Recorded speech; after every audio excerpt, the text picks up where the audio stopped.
Sim, verso 16, mas naquilo a que já chegamos, andemos segundo a mesma regra. Qual é a mesma regra, pastor?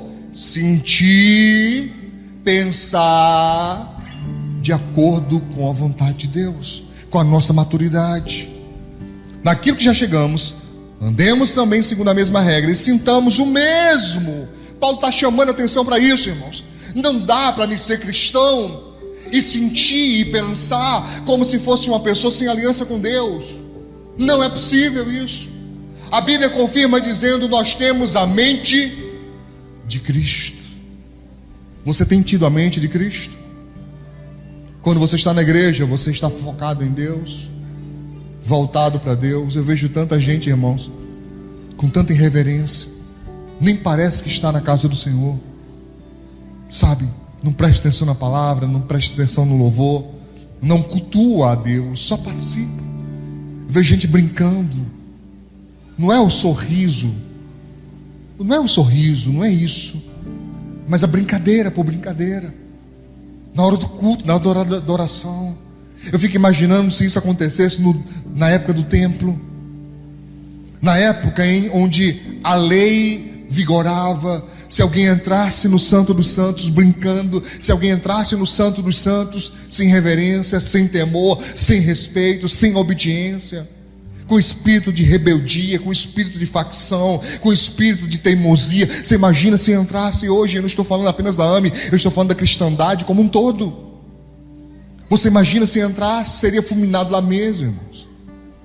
Então Paulo está dizendo, tem que haver uma congruência, tem que haver, sabe, uma correspondência, uma coerência. É preciso haver uma união de propósito, de fé. Ele está dizendo, eu vou ler mais uma vez, por favor, leia comigo novamente o verso 16, mas naquilo a que já chegamos, ou seja, até onde nós conseguimos avançar nessa maturidade, nessa experiência com Deus, andemos segundo a mesma regra e sintamos o mesmo.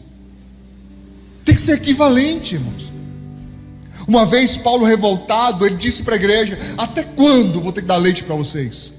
Até quando? Vocês deveriam estar comendo comida sólida, algo mais pesado.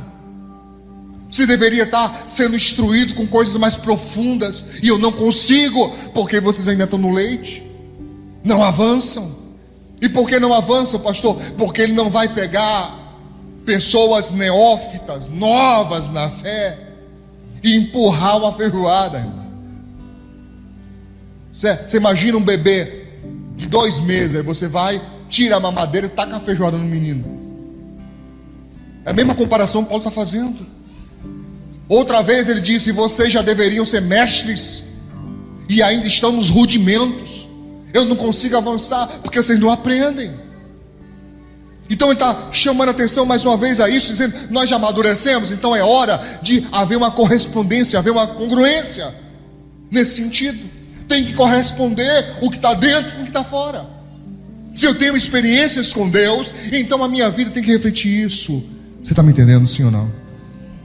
Ele continua no verso 17 dizendo: sede também meus imitadores, irmãos, e tende cuidado, segundo o exemplo que tendes em nós, pelos que assim andam.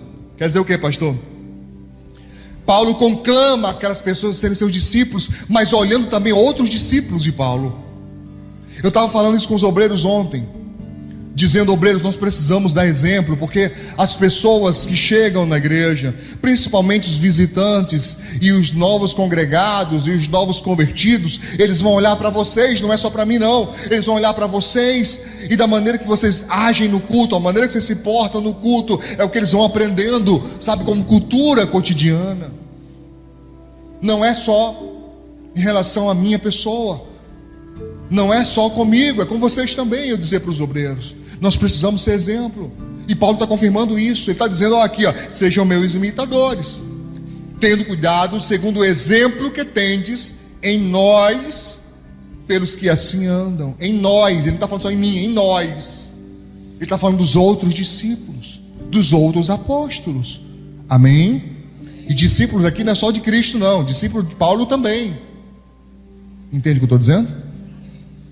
Quando você olha para um obreiro, o que você enxerga?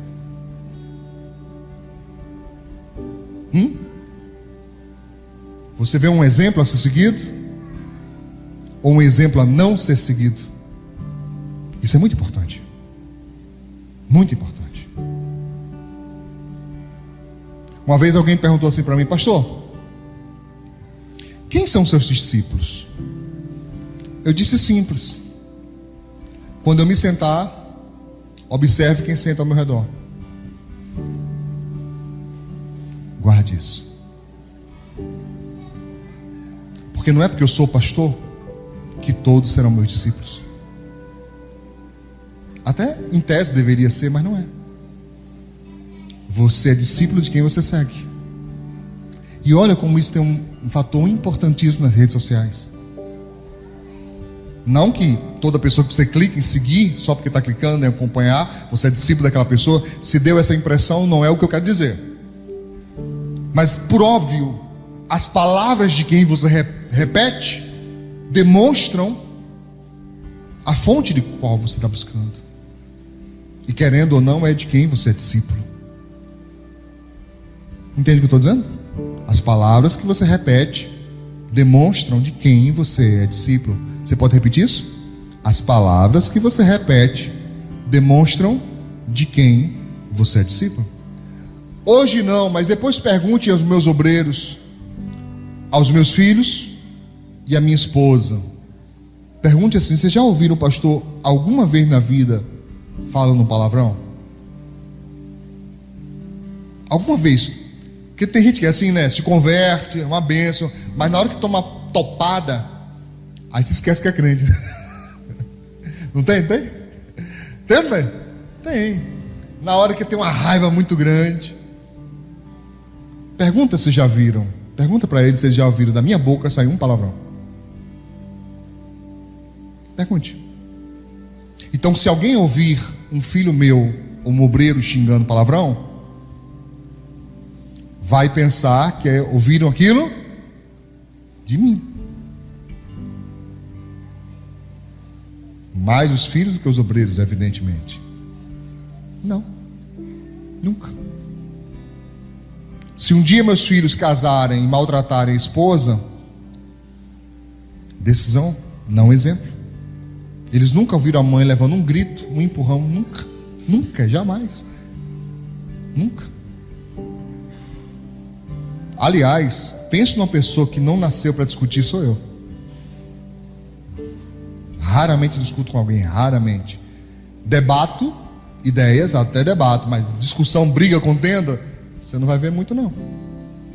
Eu não tenho saco para isso. Não nasci para convencer ninguém de nada. Eu só prego a palavra. Obedece quem quer. Mas eu queria que você refletisse sobre isso. Se pergunte, não pergunte a ninguém, se pergunte: de quem você é discípulo? De quem? Quais são as palavras que você repete? De onde elas vêm? Quais são os exemplos que você reproduz? De onde vem isso? Paulo chamou a responsabilidade daquela época dizendo: sejam meus discípulos, sejam meus imitadores, eu sou de Cristo. Mas agora ele faz uma coisa nova, interessantíssima. Ele diz: sejam meus discípulos, mas olhem também os meus discípulos. Sigam o exemplo deles, não é só meu, deles também. Amém, irmãos? Você está entendendo? Bom, eu falei no início que temos que prosseguir. Por que prosseguir? Eu separei aqui alguns tópicos rápidos. Eu queria falar com vocês sobre eles. Primeiro, por que prosseguir? Anote, para não viver só de saudades. Por que eu tenho que prosseguir, pastor? Para não viver só de saudades. Repete comigo: crente ruedeira tem memória curta. De novo: crente ruedeira. Olha a cara do pastor Manel. Crente ruedeira tem memória curta. Em Eclesiastes capítulo 7, no verso 8, Eclesiastes 7, 8, é um texto importantíssimo que diz: melhor é o fim das coisas do que o princípio delas. Aqui não está falando de destruição. Se tiver alguém desavisado, não é destruição que está falando, que é melhor as coisas serem destruídas. Não. Fim aqui está falando de propósito. De chegou ao propósito, chegou aquilo que era para ser. Entende? Melhor é o fim das coisas do que o princípio delas. Melhor é o paciente de espírito do que o altivo de espírito. Entende isso? Aqui já está dizendo: não tem que ficar pensando no passado, não tem que ficar com saudade do passado, porque tem gente que faz isso, irmãos. Por isso que eu chamo de crente roedeira, porque se senta lá e fica: ai, era tão bom, ai, aí fica lembrando, fazia isso, fazia aquilo. Você acredita que tem gente que fica roendo com o próprio corpo? Ai, quando eu era mais novo, pastor. Percebe, né? Deu para perceber? Quando eu era mais novo, ó, poxa, eu fazia isso, fazia aquilo. Para com isso. Daqui a pouco tu tá triste. Daqui a pouco tá com o humor deprimido. Roendo, olha. Olha aí pro irmão aí. Fala, para com isso, irmão. Crente, roedeira. Para com isso, irmão. Não saudar. Ai, porque eu vivi isso, eu vivi aquilo outro. Sabe? Ai, porque me entristeceram. Ai, porque me abandonaram. Ai, porque me traíram. Para com isso, irmão. Aprenda uma coisa em nome de Jesus. E ensinei isso aqui tantas vezes. Você jamais vai encontrar um tesouro chorando por quem o perdeu. Quem chora é quem perde. O problema é você conseguir se enxergar como tesouro. Lembra da mensagem de quarta-feira? Você consegue lembrar que você é obra-prima das mãos de Deus? Tem gente que vai brincar com isso, pastor. Vai. Pastor, obra-prima eu? Vixe, se eu sou obra-prima, não quero nem ver a obra errada. A feia. Para com isso, irmão. Você precisa se curar disso e tratar disso. Ser feliz. Amém? Ser feliz. Em nome de Jesus. Pastor, eu estou só o couro e o osso. Tá?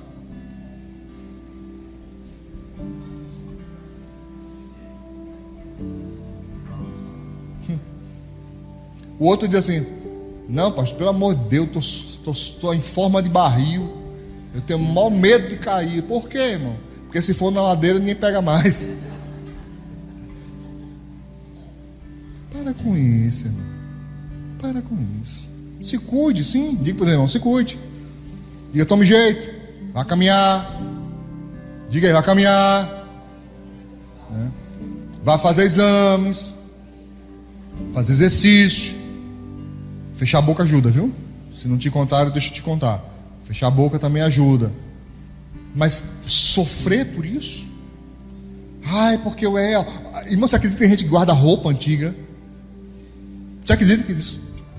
Gente que guarda roupa antiga para ficar olhando assim, dizer: olha minha cintura como é, olha. E pior, tem piores. Aqueles que comparam a roupa de antes com a de agora. Aí bota uma sobreposta à outra. Aí pronto. Olha para o irmão e fala assim: crente, roedeira. Para com isso. Tá? Vixe, pastor, está caindo. Pois é essa a falta de visão. Se José pensasse assim, ele não tinha chegado aonde ele chegou. Porque não é o momento que define quem você é. Você pode repetir comigo? O momento não me define. O momento não me define. Pastor, agora está tudo quebrado. Pensa na pessoa quebrada. Estou eu agora. O momento não te define. Você pode dar a volta por cima, você pode voltar a ser feliz ou ser feliz pela primeira vez na vida, sabe? E conquistar aquilo que você tanto sonha, aquilo que tanto você deseja.